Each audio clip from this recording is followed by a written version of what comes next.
welcome to Rumbi Uncensored, and welcome to our late night show. I just want to say to everyone who come across this channel for the first time, please don't forget to subscribe to the channel and make sure you ring the bell so that every time I'm live or drop a video, you'll be notified immediately. And for my regulars, I just want to say, please don't forget to like the live, to comment, and also to share. Let's have a conversation. This is one of the conversations y'all have been waiting for, the SADC TROIKA. I mean, you know, they were supposed to have a meeting on the 25th, which didn't happen. And then they had a meeting today, the 31st. And then they're also going to meet in person, that is in Luanda, in the in the country of Angola. Quite very interesting, guys. I know that people are desperate, like literally desperate for for feedback. We just want to know what's next for the Zimbabwean people. We all know what happened with the sham election, and so immediately after this video, circulated, many people were like, we have nothing, literally. We need to forget about SADC. But no, you don't have to forget about SADC. As a matter of fact, people just get to hear bits and pieces and they run with it. That's the mistake.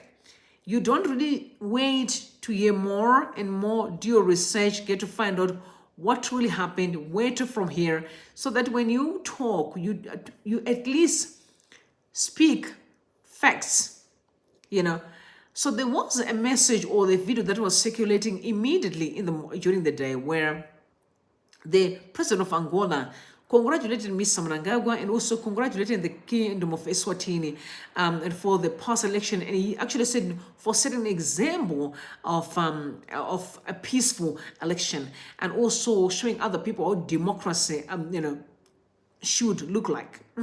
And immediately people went like wildfire. Oh my God, finally SADC is just useless. They're wasting our time. We want to hear. I don't think we should do that. We should say that. There is no useless, there's no nothing.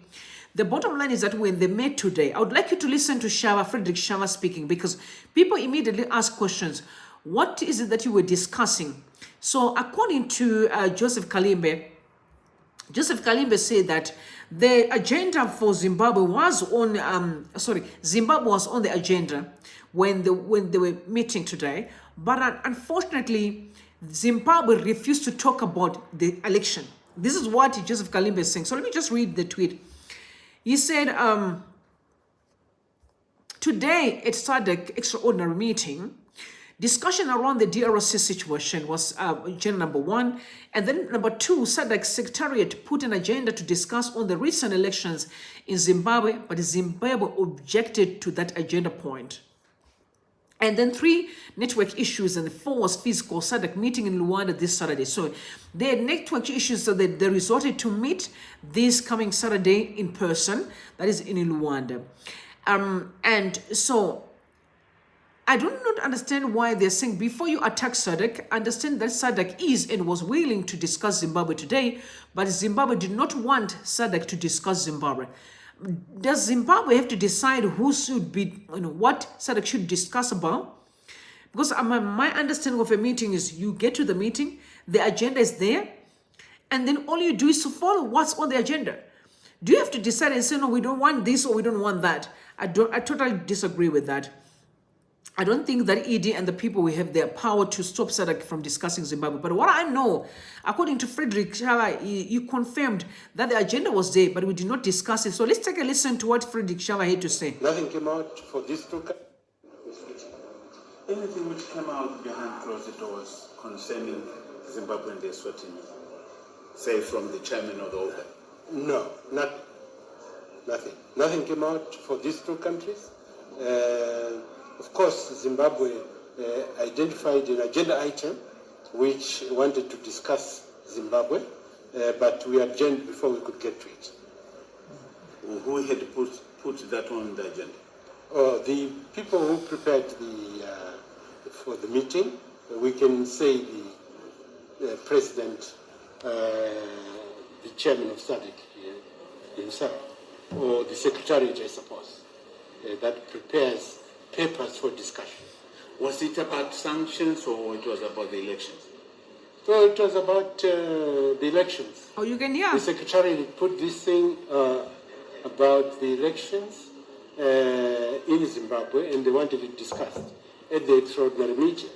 But the extraordinary meetings, they discussed the one thing that they go for.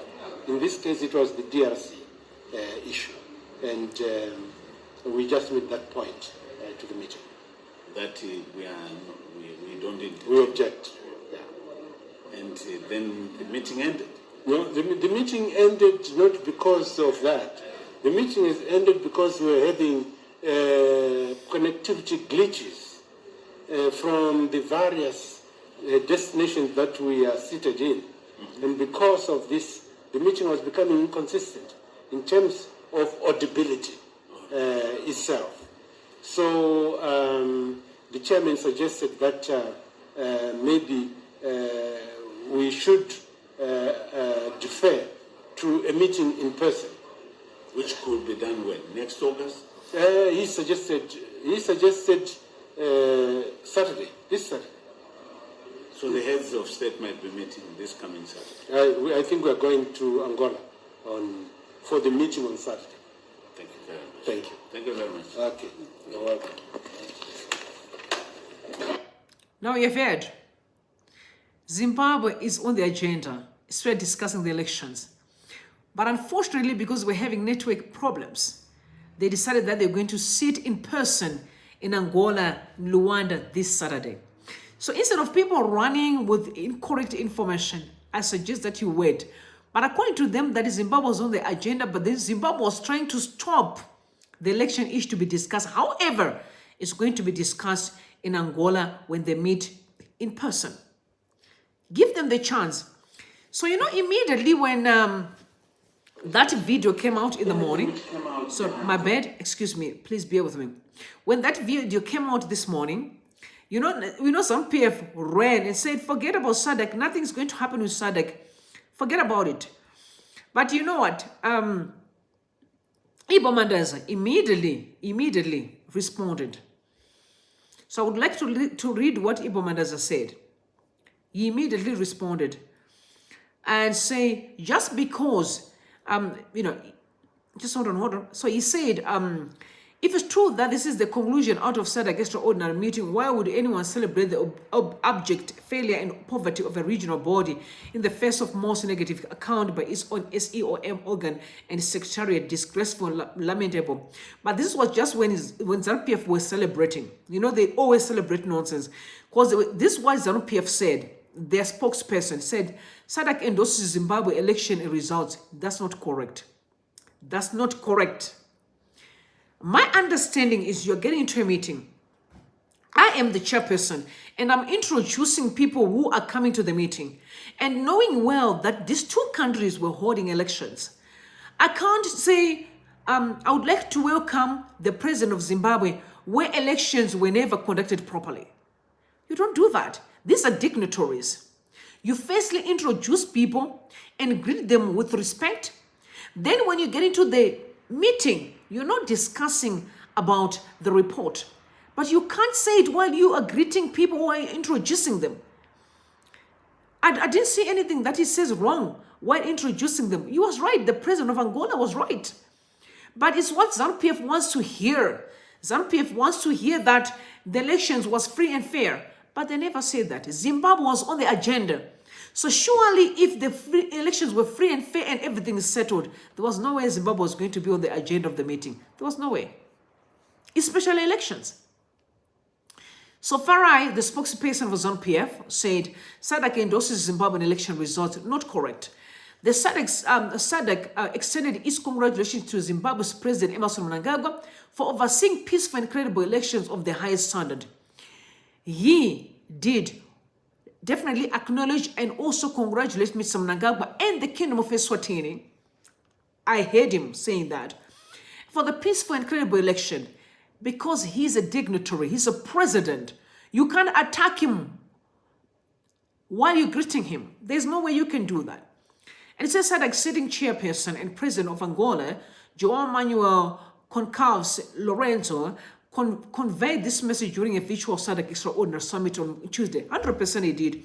In his address, Lourenço said that, Your Excellencies, Allow me to congratulate President Emmerson Mnangagwa of Zimbabwe and His Majesty King Eswatini III, the King of Eswatini, for the exemplary elections that were recently conducted in your countries. The tranquility and orderly manner in which they took place constituted a major victory for the democracy and insignificant contribution to peace, stability, and harmony among all living forces of the Republic of Zimbabwe and the Kingdom of Eswatini. Like I said, you are greeting a president. You can't just greet them by bashing them. You know what I mean? If I'm introducing someone, and I'm introducing you, even if I know that we are going to be discussing you, I can't say that.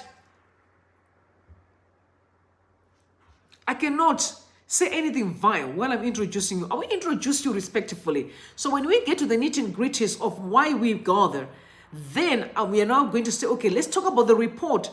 But Zimbabwe is on the agenda. You heard Frederick Shava, your Minister of Foreign Affairs, confirmed that Zimbabwe was on the agenda. You also heard, again, Joseph Kalimbe mentioned Zimbabwe was on the agenda. But unfortunately, there were technical glitches. So they were not able to actually cover some of the things they were supposed to cover. They only discussed about DRC. So then they now resorted to say, let us meet in person in Luanda, in Angola, this coming Saturday, the 4th of November. So, chill. Let's give them the chance to do their work. Let's not rush. I know we are desperate. We are really, I know and I get that. We are desperate. We want answers like yesterday. Zimbabweans, we are desperate. I'm desperate to actually get to hear where to from here. You know what I mean? But what I've learned about life is to follow the process, is to respect the process. You are dealing with professionals. These are presidents. You know, you can't expect them to just say, okay, let's do this. No, we're going to follow the process. Let them do their work. So when Aline tweeted, actually, she said, okay, so that was Ibo Mandasa who said, it's not over yet. Summit reconvenes physically on Saturday, 4th of November, specifically to do inter alia with the Zimbabwean issue. Don't be misled by the courtesies and formalities that accompany such diplomatic meetings. I've told you, it's a diplomatic meeting. I can only imagine if I'm introducing someone, no matter how bad they are, if I know that I need to discuss important issues with them, I can't introduce by explaining to why I'm there, they're coming. No, I will greet them respectfully. If you truly want to have a good conversation, or a very, very solid conversation with someone, you must make sure that at least you treat them with respect. And I know this is one of the reasons why we are failing in Zimbabwe, is we don't really understand how to communicate. Problem in Zimbabwe, we do not understand how to communicate. Communication to us is always about fighting. I do understand circumstances led us where we are today. I'm sure we were trying to communicate like human, but unfortunately, because some of our people don't understand or they don't listen, then that pushes us to the edge and we begin to fight among each other. But my point is that from a formality point of view, what he did was right. I could have done exactly the same. I will introduce a president respectfully so that this he understands, he also feel that he's at home. Like any other president, I can't embarrass him. You're talking about president of a country. And then he also said SADC endorsed, she had said SADC has endorsed and congratulated ED for winning the presidential elections. Next ED will be the SADC chair. Yet opposition truly believed that something positive was going to come out of SADC summit. So what's next? I think the worst part that I would really, and I keep on hammering on is Zimbabwe. Sometimes I don't know what we truly want. We talk ourselves out of destiny always. We are even more toxic just by the way we speak. We do not believe that we deserve or we are worthy of a better life. Do we think that SADC is a problem? No, we are the problem. We are the problem because we keep on focusing on the negative, not on say, give SADC a chance. Give the diplomacy a chance to speak about Zimbabwe. Don't rush, don't criticize, don't bash. Even if they come out without a solution, believe that God will still make a way. I'm a firm believer that there's always going to be a way out. It does not matter the situation that you're dealing with. There's always going to be a way out. But every time we speak, we talk ourselves out of destiny. The change of minds is so important, and that has to be prioritized, especially when it comes to the Zimbabwean issue. We need to understand the importance of speaking positively. Give SADC a chance, even if they don't come out with a favorable, maybe outcome. Still, be positive about life. The energy you are sending out is the same energy that comes back. If you keep sending negative energy, nothing will work. And we need to start learning the power of our words. Our words are so powerful. Give them a chance. I'm sure if they decided that we're going to meet in person, surely they know that this is so important to talk about Zimbabwe. They know it's so crucial. And now all of a sudden you're saying, no, they are useless. And no, stop that. Give them a chance. Let them do what they have to do. And at the end of the day, we know. And one of the guys said, but truthfully, dog, I don't see how ZANU can be brought to book by SADC. Given most leaders in the bloc have dirty hands, and ZANU has mastered the art of blackmail and buying opinions, just to look at Mbalula and the entire ANC. And then Emmerson replied and said, let's wait and see. There's been a lot going on behind the scenes. This is a problem no one can easily avoid confronting. Zimbabwean issue, guys, is a big deal. It's a big deal. And I'm not saying this because I'm trying to be fun. No. This is why all of you wanted to hear an outcome. Because it is so dear to our heart. It's so dear to our hearts, including my heart too. I'm also desperate for an outcome. But I have to master the art of patience and respect the process. Let's give people their part. Let's do what we can. Letters were written. I also saw the Citizen Coalition for Change wrote a letter this evening.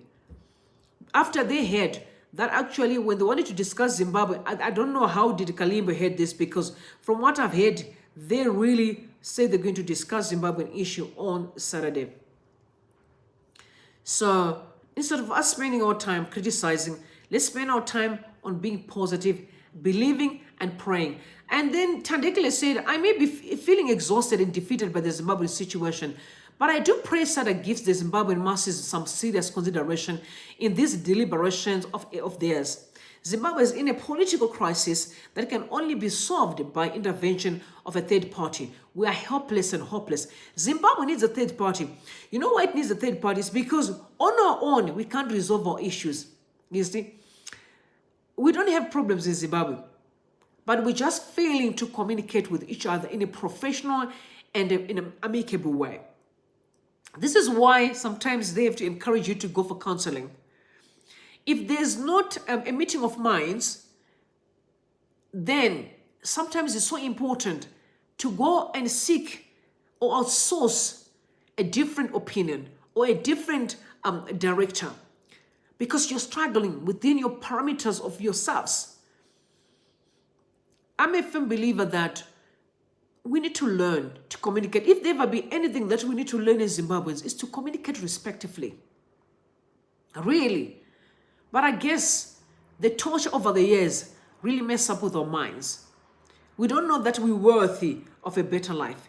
We don't think that we're worthy of a peaceful country. We're worthy of really just a successful nation. We don't think we're worthy. Because MPF did it so well by messing up with our minds. But let's keep our focus and our hopes high. Now, Citizen Coalition for Change wrote a letter immediately to SADC. So the Hawk said also did a report that SADC leaders met today in a extraordinary summit organized from Luanda and chaired by Angolan President to discuss the political insecurity in the region, with Zimbabwe featuring. They will now meet physically on Saturday, 4th November in Luanda to deal with the situation in Zimbabwe. Can you hear that? Eswatini in the Democratic Republic of Congo. I think Zimbabwe needs to be a priority. Oh no, but also Democratic Republic of Congo as well as Eswatini. Very important. These countries are important. I think we need, first thing that we need to do, the change of minds. And I keep repeating, our minds, seriously, our minds. We need to change our minds. Let us be positive about the future of Zimbabwe, positive about our worthy. Let us be positive. Among all other things, brothers and sisters, let us be positive about the future. Know that you are worthy. Start there. You are worthy of a better country. You are worthy of respect. So please be positive. Now, Citizen Coalition for Change sent out a statement this evening. It's a press statement, which is SADC Extraordinary Assembly. We urge SADC to urgently tackle the genuine risk posed by the Chairman August. Beside to regional stability, the crisis cannot be disregarded as it visibly strains social services in neighboring countries and lays the groundwork for widespread insecurity. Before I even talk about the dent that it causes in neighboring countries, I'm really focusing on how it has messed us up psychologically and how it has robbed us of that sanity living in a successful country. That is definitely for me a point of departure, because before we want to talk about what's going on in other countries, let's talk about what's really going on in Zimbabwe itself. So Citizen Coalition for Change wrote a statement this evening. They say SADC statement on extraordinary summit, that's the reference.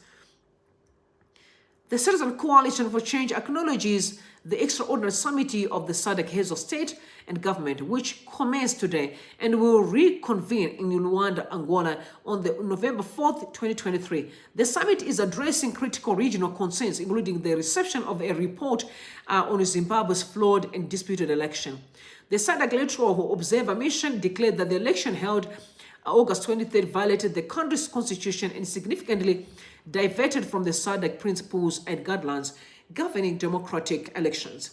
The ongoing summit centers around fostering peace, security, and governance in the region. We express satisfaction that SADC appreciates its overall policy direction and control responsibility within the community, particularly in the relation to the disputed election in Zimbabwe.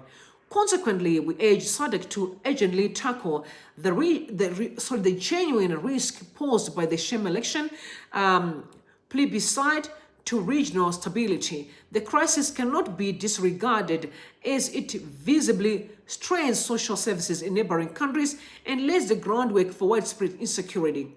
On behalf of our citizens, we filed a petition with SADC under its SADC dispute resolution mechanisms, which facilitate peaceful resolution to electoral disputes in the region, aiming to deepen democratic standards and preserve peace and stability. It is time for divisive regional action. We call upon SADC to uphold the Observer Mission report and facilitate a process whereby Zimbabwe can regain legitimacy firmly rooted in the free will of the people. This will ensure stability in the region and discourage anti-democratic regimes from obstructing the collective will of the citizens. Only then can the regional destabilization stemming from Zimbabwe's deepening political crisis be resolved. And this is my concern personally. And I'm saying this to the SADC people, the Troika, the leaders. If they fail to resolve the issue of Zimbabwe, I don't find any reason why they can be having this whole SADC mission, this SADC Troika thing. What is the purpose? If it can't bring solutions, what is it for? You can't have, a constitution, and that constitution gets violated. But there are very some people who are signatories, and then you still continue that you are having a troika. In my own opinion, there's no need for them to have that, a group of people, a group of countries. If those countries can't even respect or honor their own constitution, like Zimbabwe did. The election failed to meet the guidelines, not only for Zimbabwean constitution, it also failed to meet the guidelines of the SADC. So what are they doing then if they cannot hold their own members accountable to the very same constitution they abide by? That's my concern. Sorry to say that if they don't come up with the solution for Zimbabwe, I'm going to tell them that you are simply just useless, just a waste of our time. Because then what are you standing for? What are you standing for? If they can be requirements that you can't meet yourself, that you put up, you are the same person, you put these requirements and then you don't meet them, then we have to question your integrity. I don't know if SADC is prepared to lower their standards because of Zimbabwe. And I know someone will say, oh, but they did in 2008. But don't forget that 2008 was different. Because Mbeki knows what happened. They wiggle themselves and do all their dirty work with Mugabe. And then he travel overseas in the night. But this time, let's see what's happening with this meeting. And I'm glad because also Ibo Mandaza, you know, he sent also the petition that was signed. I think thousands of people, almost 50,000, 40,000 people signed petition to SADC as well, that we need political settlement in the country. We also see a lot of people, you heard now, Australis confirmed that they also did send their petition to SADC dispute resolution mechanism, which is part of SADC. So to me, it's like they were definitely going to resolve the issue. Even if there's no free election, I'm sure there must be a political settlement. Because that's what we want. We need a way forward. We cannot afford to move with this nonsense that we have currently forward. And it's the chaos, it's the toxicity, the lack of direction. We can't afford. And for those that did not come on time, Frederick Shava confirmed that Zimbabwe was on the agenda, but we did not manage to discuss that because of network. So they're also going to be sitting in Angola this coming Saturday. Again, I urge you to remain resolute and positive. I know sometimes it's hard, but you know what? That's how life is. No matter how hard, we keep pushing, we keep trying, we keep our hopes high. It's super, super, super important. Now, Professor Jonathan Moyo calling the people that are keeping Job Scholar in prison, that they're evil. He said justice for Job Scholar, better late than ever. People are saying we better be late, but we want this man out of prison than never. So in light of the right to bail enshrined as a fundamental right in the Constitution of Zimbabwe and based on the principles of natural justice, given the facts that have been placed on record before Zimbabwe's courts of law, the continued detention of Job Scholar in jail without bail for now over 500 days is cruel and unusual punishment. Scholar's ordeal smacks of heartless vindictiveness. Sadly, it's not impossible to reflect on Scholar's unfolding tragedy without being consumed by an uncanny feeling that Scholar is being cruelly punished for an undisclosed sin, not only to those who are keeping him in jail without bail, but which sin is not a crime in the country's criminal code.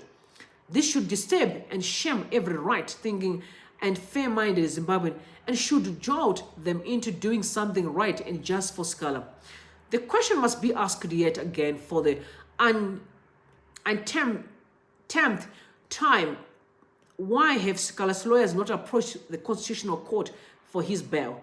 Is there a conspiracy of inaction at play here or what? But my understanding is you cannot apply for bail at the Constitutional Court. I don't know what they would be saying, but it must be applied in the Magistrate Court, if I'm not mistaken, the High Court, not what of the Supreme Court. I'm not an attorney, but I know that the bail can be at the Constitutional Court. That's my understanding. He said the question must be asked yet again for the 10th time. Why have Scholar's lawyers not approached the Constitutional Court for his bail? Is there a conspiracy of inaction at play here or what? Meanwhile, there's now a real risk and possibility of the Scholar issue becoming vulnerable to all manner of uncontrollable collateral damage, including a Sarajevo moment to the detriment of both the national interests and national security. Yet there is still an opportunity for things not to get there, and things should not be allowed to get there. And this can be best done by having Scala bailed out of jail as an expression of the justice he has deserved ab initio. Better late than ever. I mean, that was actually a great piece that Professor Jonathan Moyo wrote, even though he is not really a body of Citizen Coalition for Change, because, you know, but by the way, he's not a part of Citizen Coalition. He doesn't really like Nelson Chamisa, but now that he's talking about Scala, that again, that makes me think about the East of Songezo Shavangu. Another, you know, the debt play. Now, he's coming as if he's a good person, but now it's 500 days. Where were you the first time, second time, third time, fourth time, you know? Now, that explains why there's a Shavangu drama, which includes Wopo being also having a hand on Shavangu. And that I can say, on top of the roof, I agree. I've been questioning why Hope was very close to Nelson Chamisa, and all of a sudden now, then when Chapman hits the ground, he was not busy with Chapman. You know, I'm like, there's nothing wrong. Like, for me, like, honestly, I'm a firm believer that if you are called to be a leader and you know you can contest as a president, go for it. As long as you know you have what it takes. But what I don't like about Zimbabwe is that people are so vindictive, they are so manipulative, and they're just dishonesty. Too much of conspiracies. It should be a position of saying, I think I've got what it takes to lead. I'm going to go and contest and see what happens.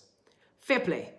But sabotaging other contestants in order for you to wiggle your way to the top, to me, is diabolical, and you don't have qualities to be a leader. Those people can never be trusted in leadership. And unfortunately, that's what's going down in Zimbabwe right now. There's so many guys who are trying to wiggle themselves to the top, but they're doing it in a diabolical manner.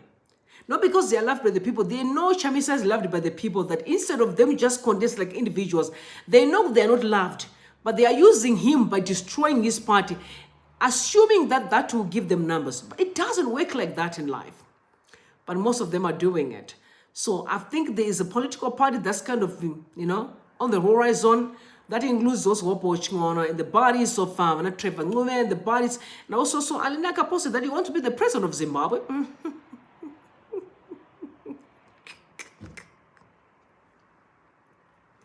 He was actually the communicator for Kasukwire, remember, which nothing happened. It's more of the dirty work, which is the reason why we are in this mess. Remember, all these conspiracies and dirty happened during the time of Mugabe too. People wanted Joshua Nkomo to be the leader, but Mugabe wiggled his way, did his dirty tricks. Look where we are today. And they want to play the very same dirty game. Zimbabwe don't need no conspiracy. We need a free, fair, credible election and choose a leader for choice. Even if the person won't be good, but at least we have chose the person. If they are not good, we take responsibility and make sure we fix it. Does that make sense? If we vote someone into position and they fail to deliver, we can impeach them. We have the power to do so. But as we stand right now, we've got all this army that is also part and parcel of this mess that we have in the country. We cannot afford that. We need really a very clean ways of doing stuff and get a leader that is loved by the people. And then we take it from there. But keep on playing dirty games when the country is deteriorating is foolishness. But I guess because people are greedy of power and they're jealous that they don't want to be led by a 45-year-old man. But who cares really about someone's age if they've got qualities of a leader? I care less about his age. I care about him and his leadership, if he can lead the people of Zimbabwe. Quite very interesting. Let's see what happens with Jonathan Moyo in these bodies. Because Jonathan Moyo, Trevor Ngome, maybe with Chapman, maybe with just Alinaka, or I don't know, whatever political party they are peace forming, that they think can stand against Nelson Chamisa, which I know nothing is going to happen. Personally, I don't think they'll be able to stand. They won't be able to stand anyway. Because people love Nelson Chamisa, apparently. Unfortunately. We love Nelson Chamisa. Zimbabweans do love him. He's the one that they know has got qualities of a leader. I don't think there's any man, because politics is a game of numbers. who's going to come there and defeat Nelson Chamisa in terms of numbers? I don't know. I don't know who is he. I don't know how he looks. Who will be able to stand and defeat Nelson Chamisa in terms of numbers? I don't know. I don't know. I don't know, but it is said. It is said that we are sitting with people that are actually evil. With all, I remember the time of Magaisa's funeral, where Hopo was very close to Nelson Chamisa and was very tight close. And what is he's telling the struggle? I had the, so when I read earlier on that if he's claiming that Hopo Chingon was given a house, let's read his tweet, please. And they started attacking him actually because they divulged that information that Hopo Chingon was bought a house.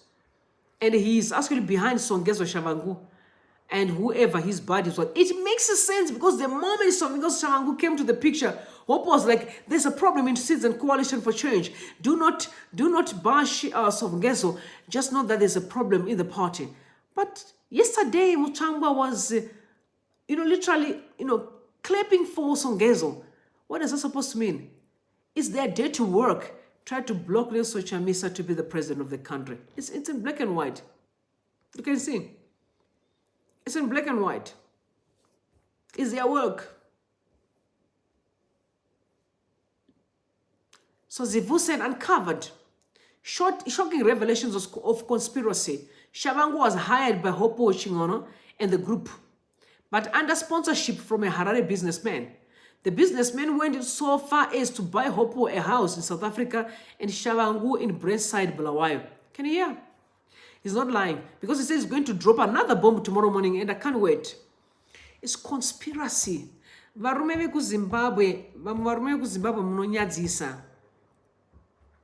You can't do what you're doing considering the poverty that has ruined our country. And you're still doing your drama because you want to be at the top. It's really not necessary. Munonyadzisa. For real. Munonyadzisa. And I know Zivu is telling the truth because he was being called a gossiper. He has been attacked since morning by Ali and his group. Well, this Wopo Chingono. They've been attacking him, calling him a gossiper. Because he has told the truth of what's going on. They are working with Shavangu to mess up Nelson Chamisa. Absolutely diabolical.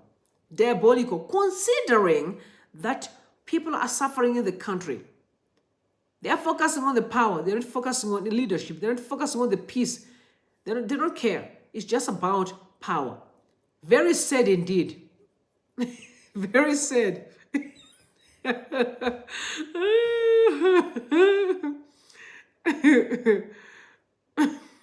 I'm telling you, very sad indeed. It was something that you just dropped me right now. Very sad indeed. And I pray that God shows up and embarrassing people so that Nelson Chamisa can prevail. I'm praying to say, God, like miraculously, humiliate this man, this great man. Who thinks they can get away with it? Who think they can come in and sabotage someone so that they can get position? They should be humiliated and embarrassed. That's my prayer, really. I'm praying that God just show up on behalf of Nelson Chamisa and humiliate these wicked people.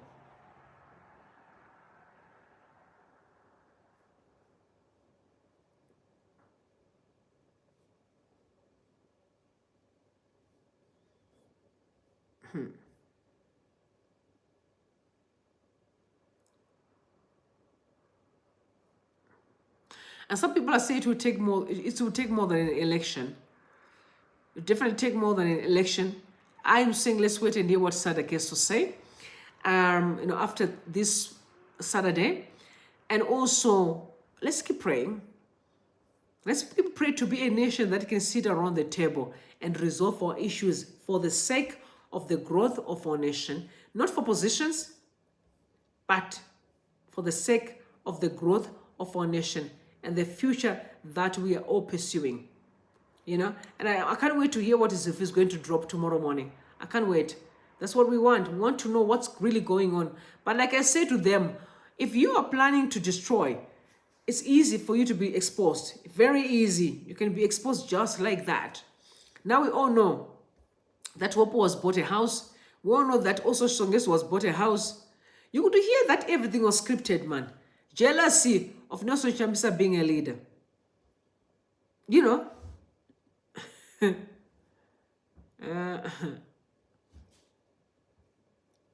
Very sad indeed. So guys, tell me what you think in the comment section below.